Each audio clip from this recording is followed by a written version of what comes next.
L'OTAN, l'Organisation du traité de l'Atlantique Nord, est une alliance politique et militaire créée en 1949.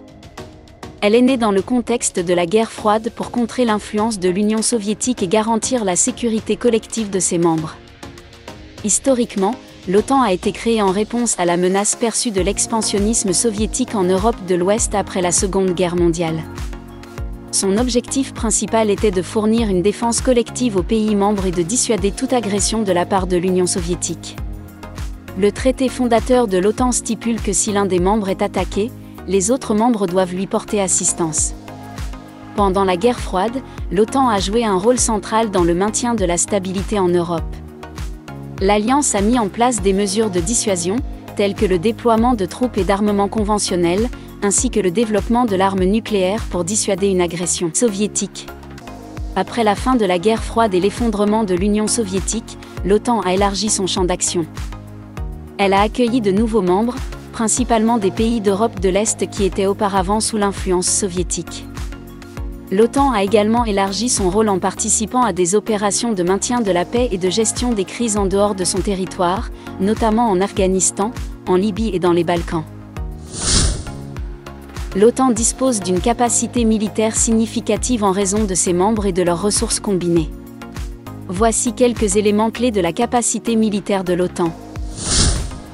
1. Force terrestre. L'OTAN possède une force terrestre importante, composée des armées de ses États membres. Ces forces comprennent des unités d'infanterie, de blindés, d'artillerie et de génie. L'OTAN peut déployer des forces terrestres pour des opérations de défense collective, de maintien de la paix ou de gestion de crise. 2. Forces aériennes. L'OTAN dispose également de forces aériennes modernes et puissantes, comprenant des avions de combat, des hélicoptères, des avions de transport et des avions de surveillance. Ces forces aériennes sont capables de mener des opérations de supériorité aérienne, d'appui aérien rapproché, de reconnaissance et de transport stratégique. 3. Forces maritimes. L'OTAN possède une flotte maritime composée de navires de surface, de sous-marins et de forces navales spéciales. Ces forces maritimes peuvent être déployées pour des opérations de surveillance et de sécurité maritime, de protection des voies de communication maritime et de projection de puissance navale. 4. Forces spéciales.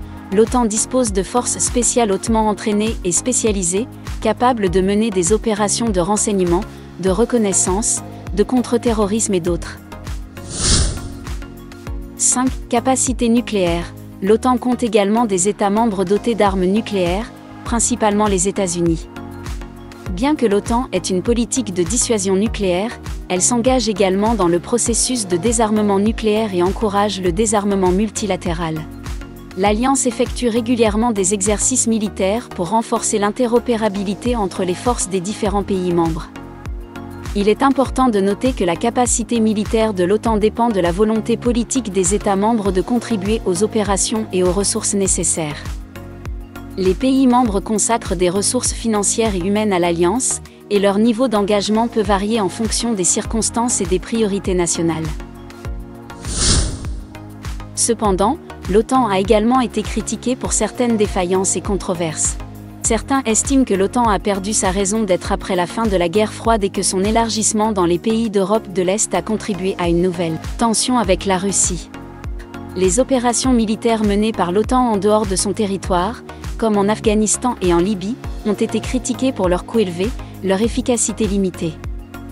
Certains membres de l'OTAN, en particulier les États-Unis, ont critiqué d'autres membres pour ne pas contribuer de manière équitable aux dépenses de défense et pour ne pas atteindre les objectifs de dépenses convenus. Le processus décisionnel au sein de l'OTAN, qui repose sur le consensus entre les membres, peut parfois être lent et entraver l'action efficace. Ces critiques et défaillances ont conduit à des débats sur le rôle futur de l'OTAN et sur la nécessité de réformes pour faire face aux nouveaux défis de sécurité.